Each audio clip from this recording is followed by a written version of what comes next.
এরকম চলছিল। তা আমি সিনিয়রদের যখন উনি শেখাতেন তখন তো কমপ্লিট খেয়াল শেখাচ্ছেন।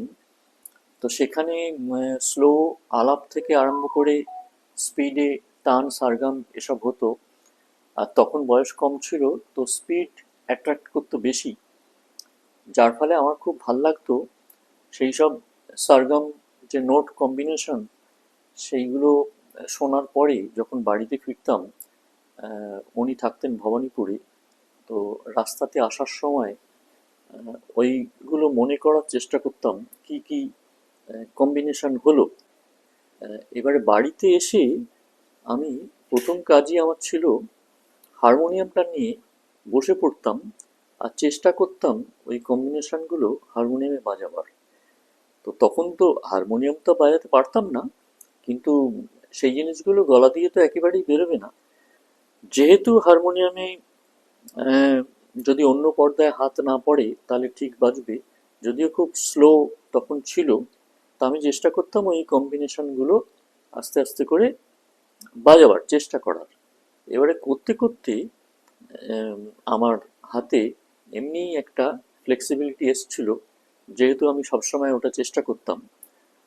তারপরে একদিন যেটা হলো, আমি গানই শিখতে গেছি ক্লাসে। গুরুজি উম, আমাদের শিখিয়েছেন যারা জুনিয়র, তারপরে সিনিয়রদের শেখাবেন। তো গুরুজির নিয়ম ছিল যে আমাদের শেখাবার পরে উনি একটা পান খেতেন। তো সেই পানটা খেতেন উনি ওনার ফ্ল্যাট, ছোট ফ্ল্যাট, তো ফ্ল্যাটের একটা ছোট বারান্দা ছিল, ওইখানে বসে উনি পান খেতেন।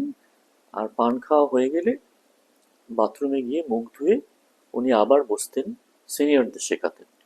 সেটা 10 মিনিট মতো টাইম ছিল। তো আর সেই সময় যখন উনি পান খাচ্ছেন আর অন্যান্য সিনিয়র স্টুডেন্টরা বা আমি সবাই গানের ঘরে গোল করে বসে আছি সবাই, আর মাঝখানে কার্পেটের উপর হারমোনিয়াম রাখা, আর গুরুজি বারান্দায়।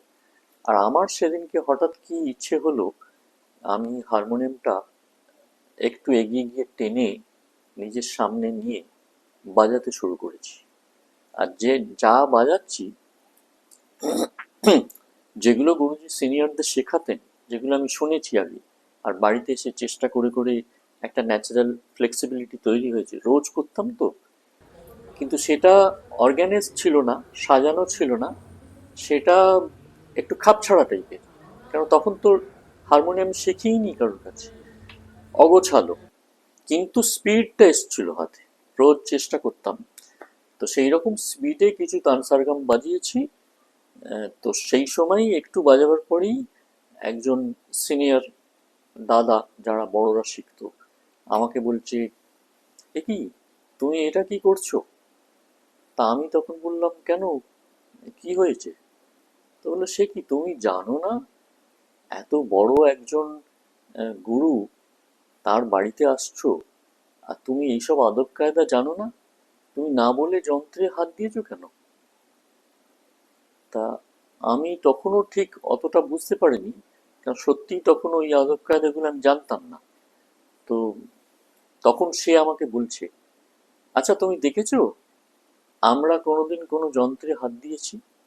এই যে তানপুরাগুলো সব সাজানো আছে, গুরুজি আসেন, নিজে ডাস্টিং করেন, তানপুরা নিজে মেলান, তারপর যার হাতে দেন সে তানপুরা বাজায়। তা আমাদের দেখেছো কোনো তানপুরা টাচ করেছি? আর তুমি এরকম না বললে হারমোনিয়াম ধরে বাজাতে পারবে? আমি তখন রিয়েলাইজ করলাম যে এটা তো খুব বড় ভুল হয়ে গেছে তাহলে। তো তাকে তখন বললাম যে তাহলে এবার কি করব তাহলে?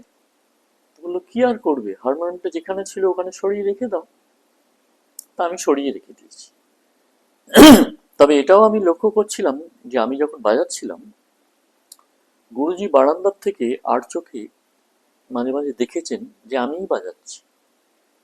তারপরে যখন গুরুজি আবার বাথরুম থেকে পান খেয়ে মুখ টুক ধুয়ে এসছেন ঘরে, তখন তো সিনিয়রদের শেখাবেন।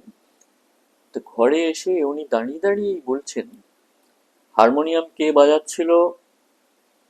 তো তখন তো সবাই চুপ, আমিও চুপ, কেউ কিছু বলছে না। তো গুরুজি খুব দাবড়ে বেশ জোরে, বলো, কে বাজাচ্ছিল হারমোনিয়াম? তো তো একটি ছেলে সে বলছে গুরুজি ও বাজাচ্ছিল। তখন আমি মনে করলাম এই রে, এই আমি এক তো স্বীকার করিনি বাজাচ্ছিলাম, তারপর না বলে হাত দিয়েছি। তো গুরুজি হয়তো আজকেই আমাকে বলবেন এরপর থেকে এই বাড়িতে তুমি আর ঢুকো না, যাও, তোমার আর এখানে কোনো জায়গা নেই, এইরকমই ভেবেছিলাম বলবেন। আর আমার তখন বলতে গেলে নার্ভাসনেস হয়ে সারা শরীর কাঁপছে একদম ভয়ে, মানে কি হয়ে গেল একটা। তো গুরুজি তখন আমার পাশেই, আমি মাটিতে, আমরা সবাই মাটিতে বসে গুরুজি পাশেই দাঁড়িয়ে, আরে তুমি বাজাচ্ছিলে, তো তুমি কি হারমোনিয়াম শেখো নাকি, কি করো তুমি হারমোনিয়াম? আর আমি তখন এতই ভয় পেয়ে গেছি, গুরুজির মুখের দিকে তো তাকাতেই পারছি না, ওই বসে বসেই বলছি খালি হাত দিয়ে যে না না না, আমি মানে কিছু জানি না, এরকম টাইপের কিছু বলেছি আর কি। তো গুরুজি তখন বুঝতে পেরেছেন যে আমি খুব নার্ভাস হয়ে গেছি। তো সেই জন্য আর কথা না বাড়িয়ে উনি চুপচাপ এসে ওই সিনিয়রদের শেখাতে আরম্ভ করলেন। সেদিনকে আর কোনো কথা হয়নি। পরে একদিন গিয়েছি, আর আমি তো জুনিয়র ছিলাম, আমি তো শিখতাম, তখন আমার বয়স 21-22, আর শিখতাম যাদের সঙ্গে তাদের বয়স সব 5, 6, 7, 8। কেন আমি তো এবিসিডি শিখছি তখন, আর ওরা গোড়া থেকে শেখায়নি। তো প্রথমের দিকে যেতাম, তো সেদিনকে হয়েছে কি আমি প্রথমেই গিয়েছি, গুরুজি চুপচাপ বসে আছেন, আমি গিয়ে প্রণাম করে সামনে বসলাম। সেই দিনকে গুরুজি বললেন যে দেখো, তুমি যে সেদিনকে হারমোনিয়াম বাজাচ্ছিলে, তুমি কি হারমোনিয়াম বাজাও বা শেখো, কোথাও কিছু করো? তা আমি বললাম না, আমি তো কিছু শিখি না কোথাও। তো বলছে তাহলে সেদিনকে যেটা বাজাচ্ছিলে যেগুলো, সেগুলো কি করে বাজাচ্ছিলে? তা আমি বললাম যে ওই যে আপনি বলেছিলেন যে আমার শেখা হয়ে গেলে ক্লাসটা ফলো করতে, সেই জন্য আমি গোটা টাইমটা থাকতাম। আর ওই সিনিয়রদের যখন শেখাতেন, এই দাদাদের, তখন ওই শুনে শুনে আমার খুব ভালো লাগতো। আর যেটুকু বুঝতাম সেইগুলো বাড়িতে গিয়ে আমি চেষ্টা করতাম হারমোনিয়ামে বাজাতে পারি কিনা। কেন, গলা দিয়ে তো বেরোবে না, তখন তো একদম ফ্রেশ স্টার্ট করেছি, কিন্তু হারমোনিয়ামে এই চেষ্টা করতে করতে ওইটি ওই রকম ভাবে হয়েছে। তো গুরুজি বললেন যে আচ্ছা, এইরকম ভাবে বলে তারপরে উনি বললেন, আচ্ছা তুমি তো যখন শিখতে এসেছিলে আমার কাছে, তখন তুমি বলেছিলে যে আমি যা বলবো তাই করতে পারবে। তো আজকে তোমাকে একটা কথা বলবো, তুমি পারবে কি করতে? তো এখন গুরুজি কি বলবেন আমি তো জানি না, না জেনেই আমি বলেছি হ্যাঁ পারবো। তো তখনই উনি বললেন শোনো, তুমি এক কাজ করো, আমার মনে হয় তুমি হারমোনিয়াম বাজাও। তো সেটা বলতে আমি তখন খুব দুঃখ পেয়েছিলাম।